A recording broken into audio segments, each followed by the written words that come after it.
बिस्मिल्लाहिर्रहमानिर्रहीम। अस्सलामु अलैकुम वरहमतुल्लाहि वबरकातुहू। बच्चों, आज हम 8वीं जमात का सबक नंबर 2 ज़मीर की आवाज़ ये पढ़ेंगे, जिसके मुसन्निफ़ है हामिद हसन कादरी।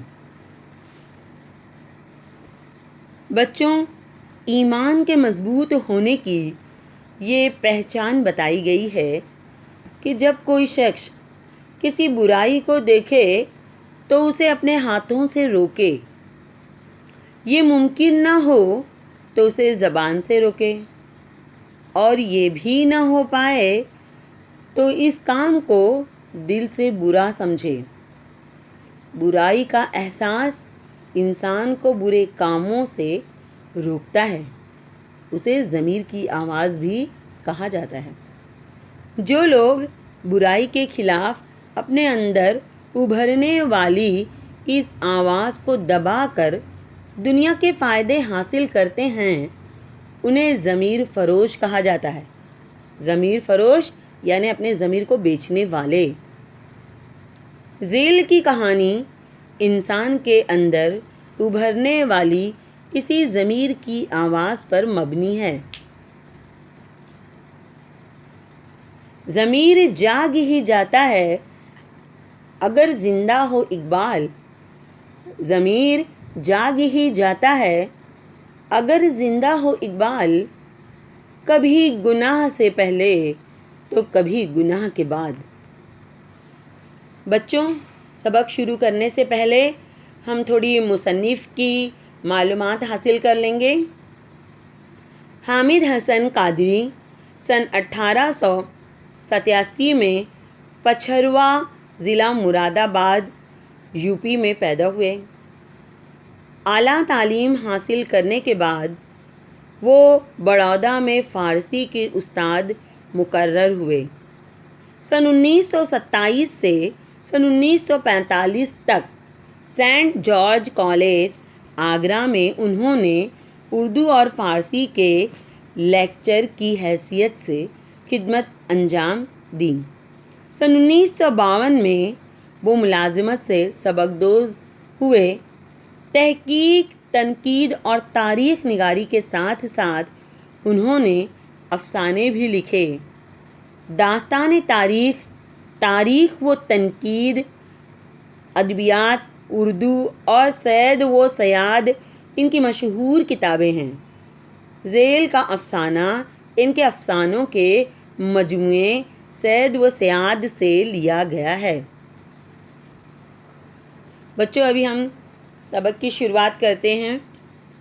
मशहूद की तमाम रात नहायत कुर्ब व इस्तराब में गुजरी। कुर्ब मतलब गम, इस्तराब यानी बेचैनी में। सुबह को मुलाजिम ने अखबार ला कर दिया।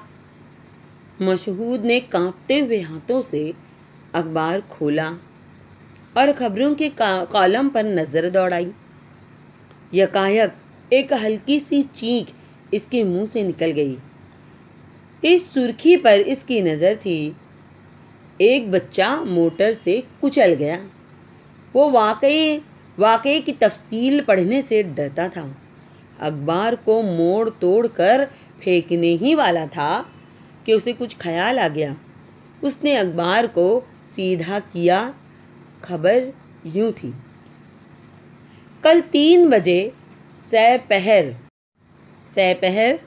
मतलब तीसरा पहर, सपहर को आलमनगर की सड़क पर एक 4 बरस का बच्चा मोटर से टकरा गया। मोटर ऐसी तेज़ी से निकल गई कि इसका नंबर नोट न किया जा सका। बच्चा मिस्त्री खुदादाद मरहूम का था।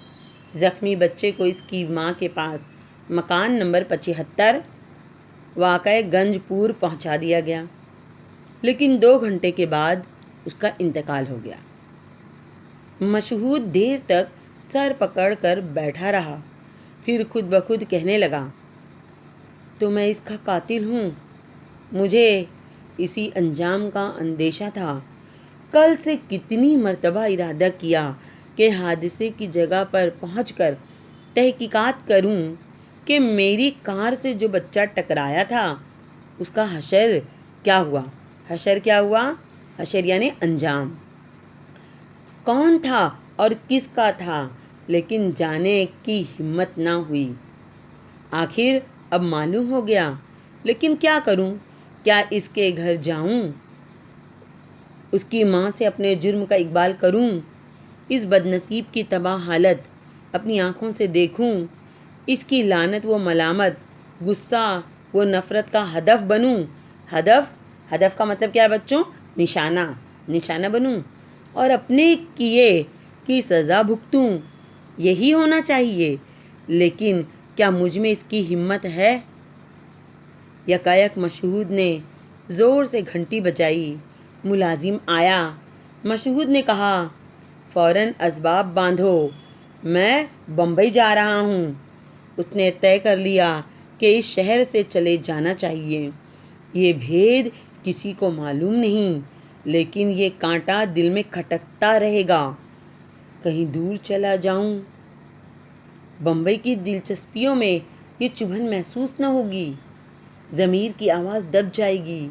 ये सोचकर तिजोरी में से नोटों की एक गट्टी निकालकर वास्कोट की अंदरूनी जेब में रख ली और उठ खड़ा हुआ कि चलकर दोस्तों से रुखसत हो आऊं। चौक से गुजरा तो इत्तफाक से कोई मेला था। बच्चे खिलौने मिठाइयाँ लिए हुए आ जा रहे थे।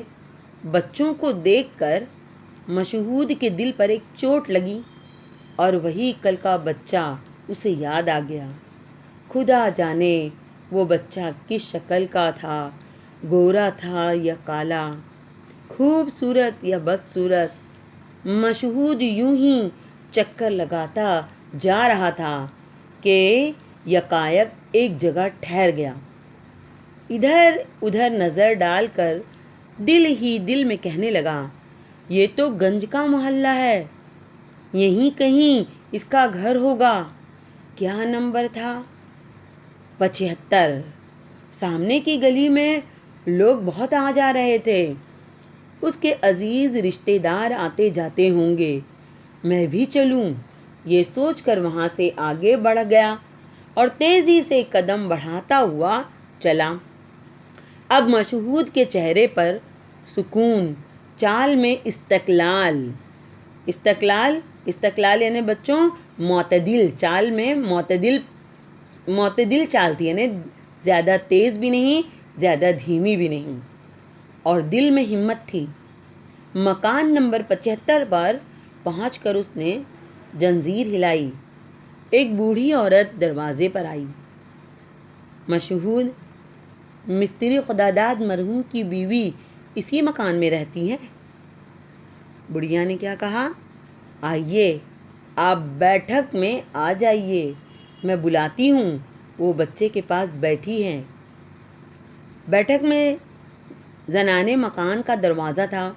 ज़रा सी देर में दरवाजे के पास से आवाज़ आई, आपने मुझे बुलाया था। आप कौन हैं? मुझसे क्या काम है? मशहूद का कलेजा उछलने लगा। बच्चों, कलेजा उछलना मुहावरा है, इसे अपने जुमले में इस्तेमाल करना। आप कलेजा उछलने का मतलब क्या है? घबराहट होना। आवाज़ में हुज़न व अंदोह का असर है। आवाज़ में हुज़्न व अंदोह का असर है, यानी रंज व गम का। अभी रो कर उठी होगी। इस पर मुसीबत का पहाड़ मैंने तोड़ा है। उस औरत ने फिर कहा, आप कौन हैं? मशहूद, सुनो, जो कुछ होना था हो गया, अब बदला नहीं जा सकता, और मैं जो कुछ कहने आया हूँ उससे तुम्हारे सदमे की तलाफ़ी का मतलब भरपाई, कमी पूरी होना, तलाफ़ी नहीं हो सकती।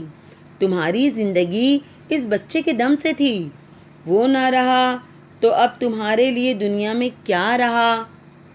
फिर भी मैं ये कहना चाहता हूँ कि तुम जो रकम चाहो मुकर्रर करके मुझे बता दो, मैं हर महीने तुम्हें पहुँचाता रहूँगा।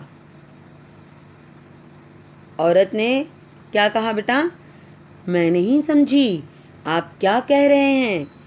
इस मर्तबा आवाज़ में हैरत थी। हैरत मतलब ताज्जुब। कोई ब्राह्मी और बुरा बुरा बुरा फरोख्तगी न थी। ब्राह्मी यानी नाराज़गी और बुरा फरोख्तगी यानी गुस्सा। गुस्सा नहीं था उनके लहजे में। बीबी, मुझे खुदा ने बहुत कुछ दिया है, मैं हर रकम खुशी से दे सकता हूँ, और जब तक तुम्हारी कोई खिदमत न करूँगा मेरे दिल को इत्मीनान न होगा। औरत ने क्या कहा फिर बेटा? बच्चों, उसने कहा, मियाँ अल्लाह आपको बहुत सा दे, मेरा बच्चा सलामत है। मशहूद को अपने कानों पर यकीन न आया कि क्या सुन रहा है। मुतखय्यर रह गया। मुतखय्यर यानी हैरत में रहना, हैरत में हो जाना। मशहूद लरजती हुई आवाज़ से, बच्चा सलामत है, मैंने अखबार में पढ़ा। औरत, मुझसे आज सुबह लोग कहते थे कि अखबार में छप गया है। औरत ने क्या कहा बच्चों? कि मुझसे आज सुबह लोग कहते थे कि अखबार में छप गया है, लेकिन वो खबर गलत है। बेशक लड़का मोटर से टकरा कर गिर पड़ा था, लेकिन चोट से ज़्यादा दहशत से बेहोश हो गया था। डॉक्टर साहब कहते हैं चोट जल्दी अच्छी हो जाएगी। मशहूद को ऐसा मालूम हुआ जैसे किसी ने इसको मौत के चुंगल से छुड़ा लिया हो, यानी मौत के मुंह से निकाल लिया हो। खुशी के मारे इसके आंसू निकल आए। कांपती हुई आवाज़ को संभालते हुए बोला, कुछ हर्ज नहीं, कुछ हर्ज न हो तो मुझे बच्चा दिखा दो। औरत ने क्या कहा? बहुत अच्छा, मैं हटी जाती हूँ, अंदर आ जाइए। मशहूद अंदर गया तो देखा कि दालान में खूबसूरत गोरा चट्टा बच्चा पलंग पर लेटा खिलौने से खेल रहा है। इसका सर और एक हाथ पट्टियों से बंधा हुआ है। उसको देखकर मशहूद की आंखों से आंसू जारी हो गए, और फिर ख्याल आया कि अगर मैं ज़मीर की आवाज़ को दबा देता और अदाए फ़र्ज़ की परवाह ना करता तो यहाँ तक ना आता, इस हकीकत से बेखबर रहता और सारी उम्र अपने आप को कातिल और बुज़दिल समझता रहता और हमेशा अपने ऊपर नफ़रत करता मतलब लानत भेजता। मशहूद क्या कहते हैं? बेटे कैसे हो? खैरियत से तो हो ना? कैसे अच्छे खिलौने हैं, कहाँ से लाए? बच्चा क्या कहता है? आप कौन हैं? डॉक्टर साहब तो नहीं? अब मेरा हाथ ना खोलना। मशहूद ने क्या कहा? नहीं मियाँ, डॉक्टर नहीं हूँ, तुम्हारे अब्बा का दोस्त हूँ। लो देखो इसमें क्या है। मशहूद ये कहता हुआ नोटों की गट्टी से भरा लिफाफा बच्चे के हाथ में देकर दरवाजे की तरफ चल दिया। बच्चों, इस तरह से अपना ये सबक ख़त्म होता है, लेकिन मैं आपको सबक ख़त्म होने के बाद एक बात ही कहना चाहती हूँ। ज़मीर की अदालत में जाते रहा कीजिए, ज़मीर की अदालत में जाते रहा कीजिए, वहाँ फ़ैसले सच्चे होते हैं।